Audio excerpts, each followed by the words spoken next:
ქრონიკისთვის ცნობილი ხდება, რომ ოპოზიციამ დავალება მიიღო თვითმმართველობის არჩევნებზე ბოიკოტის მომხრეები ბოიკოტის რეჟიმს შეინარჩუნებენ.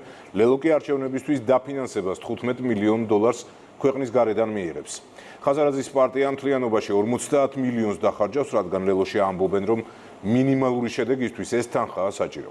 ქრონიკის ინფორმაციით, უახლოეს დღეებში დეტალები დაზუსტდება და პარტია განცხადებასაც გააკეთებს. გარედავალება ლიდერებმა ჩაიბარეს. როლების განაწილების მიუხედავად ოპოზიციაში დაპირისპირება გრძელდება. თამარ ჩიკვატიაგი ამბობთ. 4 ოქტომბრის არჩევნების მოახლოებასთან ერთად ოპოზიციაში დაპირისპირება იზრდება. ლელო თავს იმართლებს კიდევ ერთხელ ადასტურებს თვითმმართველობის არჩევნებში მონაწილეობის სურვილს და აღიარებს, რომ ოპოზიციის გამოცხადებულ ბოიკოტს აზრი არ აქვს. წინ ახალი არჩევნები გველოდება და იქამდე ბრძოლით მისვლა საჭირო და არა ბოიკოტით, რომლის სარეალიზაციო გეგმის შედეგი სრულიად ბუნდოვანია. მტერი და მოწინააღმდეგე მგონი ცნობილია ყველასთვის და ფოკუსი მათზე უნდა გასწორდეს. ფოკუსი გასასწორებელი აქვს იმ პოლიტიკურ ძალებს, რომლებიც აღარ ამბობს, რომ არჩევნები თუნდაც რაზეც ვიძახდეთ ყველა შეთანხმებული ვიყავით, რომ გაუქმებული ამ ქვეყანაში თუნდაც აღარ არის გაუქმებული.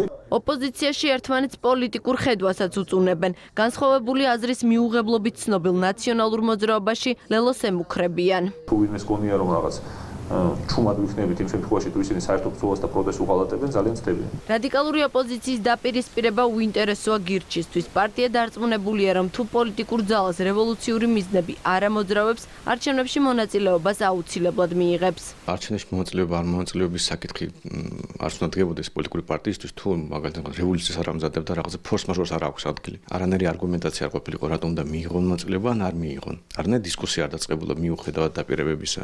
და საბოლოო ჯამში საქმე დადეს იმაზე, რომელ ბელაც უნდა რაღაც ოპოზიციაში ლიდერი იყოს თუ არ უნდა, ვის რამდენი ფული აქვს. ერთი სცენარი, რომელიც საზღვარგარეთ დაიწერა იმავე ინსტრუქტაჟით და იმავე მოქმედი გმირებით რადიკალური ოპოზიციიდან. მმართველ გუნდში ამბობენ, რომ ოპოზიციაში განხეთქილების მთავარი მიზეზი ისაა, რომ ქართველი ხალხის ნაცვლად უცხოელთა კარნახს მიყვებიან. ის რომ შენი ამორჩევლის ნება, აი ესე გვერდზე მოისროლე და სხვის კარნახს და დამორჩილდი, სხვის მიზნების მიღწევის იარაღად იქეცი აქ, რა თქმა უნდა, ეგ საბოლოო ჯამში ბუმერანგივით გიტრიალდება.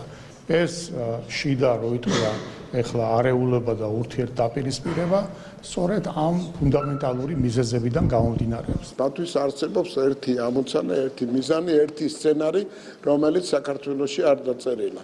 როგორმე შეიქმნას ისეთი სიტუაცია საქართველოში, რომელიც რუსეთის ძალების დივერსიფიკაციას მოახდენს და ევროპის მიმართულება იქნება შერბილებული რუსეთის შესაძლო აგრესიის შემთხვევაში. მამუკა ხაზარაძეს და ზოგიერთ სხვას მიაჩნია, რომ ამ აზრის განხორციელება შეიძლება არჩევნების გზით. ზოგს მიაჩნია, რომ გაცილებით უკეთ ამ მიზანს მიაღწევს ბოიკოტის და საბოტაჟის გზით. ეს არის განსხვავება. თვითმმართველობის არჩევნებამდე 3 თვე დარჩა. ქართული ოცნება დარწმუნებულია, რომ ურეიტინგო ოპოზიციას, რომელსაც ქართველი ხალხის ნაცვლად ზურგს მხოლოდ უცხოელი ბიუროკრატები უმაგრებენ, ამ მრჩეველი უარს კიდევ ერთხელ ეტყვის.